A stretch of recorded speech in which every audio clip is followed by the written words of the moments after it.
আমাদের এই আপিল মঞ্জুর করেছেন, অর্থাৎ বেগম জুবাইদা রহমানের বিরুদ্ধে যেই দণ্ডাদেশ ছিল সেটা থেকে উনি নির্দোষ সাব্যস্তে খালাস হয়েছেন।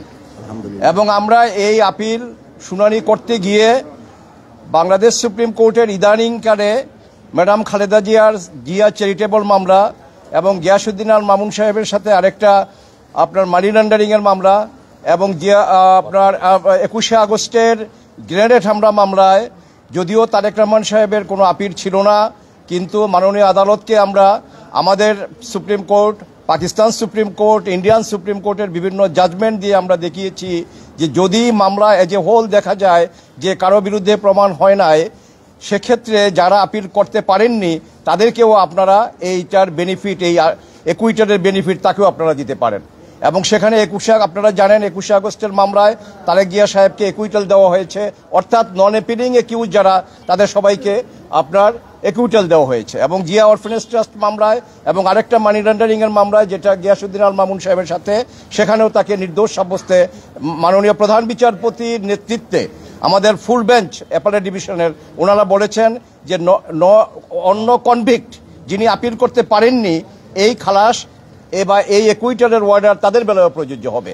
আজকে আমরা এই কোর্টে বেগম জুবাইদা রহমানের মামলায়ও আমরা একই কথা বলেছি এবং বলেছি যে মিলার্ড, আপনি যেহেতু দেখতে পাচ্ছেন কাগজপত্র, ডকুমেন্ট এবং অন্যান্য যা কিছু আছে তা থেকে এই মামলা তারেক রহমান সাহেবের বিরুদ্ধে উনি কোনো জ্ঞাত আয় বহির্ভূত কোনো সম্পদের অধিকারী নহেন এবং কোনো সম্পত্তি উনি ডিজনেস্টলি অর্থভাবে উনি কোনো অর্জন করেন নাই।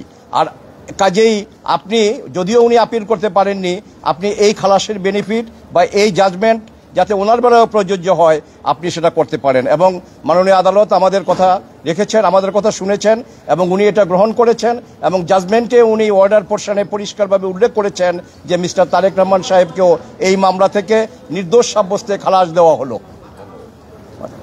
আরেকটা জিনিস যেটা হয়েছে আমি বলতে চাই সেটা হলো যে আমরা আগে এই কোর্টে আমরা একটা বলেছি এবং আগের ইন্টারভিউতেও আপনাদের কাছে এই জাতিকে আমরা একটা কথা বলেছিলাম, আমরা আইনজীবীরা এবং আমার সাথে আমার ডিফেন্স টিম অন্যান্য যারা আছেন, মিস্টার কায়সার কামাল, ব্যারিস্টার বদরুজ্জোধা বাজর, মিস্টার জাকির হোসেন ভুইয়া এবং আমাদের সিনিয়র জয়নাল আবদিন সাহেবও ছিলেন।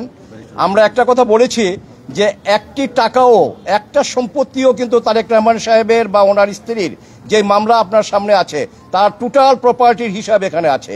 সেখানে বাংলাদেশের বাইরে, অর্থাৎ এই 54,000 বর্গমাইলের বাংলাদেশের বাইরে তার একটা টাকা কোনো ব্যাংকে অথবা কোনো প্রপার্টি তার বিরুদ্ধে তার পাওয়া যায়নি। কাজেই ম্যাডাম খালেদা জিয়া যে কথাটা বলতেন যে বাংলাদেশের বাইরে আমার কোনো ঠিকানা নাই, আজকে এই মামলায় খালাসের মাধ্যমে এটা আবার প্রতিষ্ঠিত হলো যে বাংলাদেশ, এই ম্যাডাম খালেদা জিয়া বা জিয়া পরিবারের বাংলাদেশের বাইরে কোনো ঠিকানা নাই। আজকে 18 বছর 17 বছর উনি লন্ডনে আছেন ভাড়া বাড়িতে। কাজেই এই মামলা 7 সনে শুরু হয়েছে, 23 সনে জাজমেন্ট, উনি 8 সনে 9 সনে লন্ডনে গিয়েছেন। যদি কোনো সম্পত্তি লন্ডনে থাকতো বা অন্য কোনো দেশে থাকতো সেটা এনে আবার চার্জ অ্যামেন্ডমেন্ট করে তারপরে তাকে সাজা দেওয়া যেত, কিন্তু এই ধরনের কোনো কিছু পাওয়া যায়নি। কাজেই আল্লাহ রাব্বুল আলামিনের দরবারে লাখো কোটি শুকরিয়া।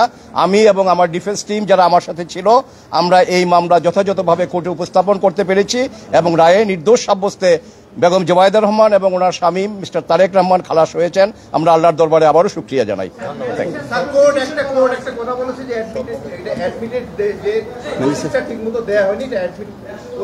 ও সেটা বলেছে,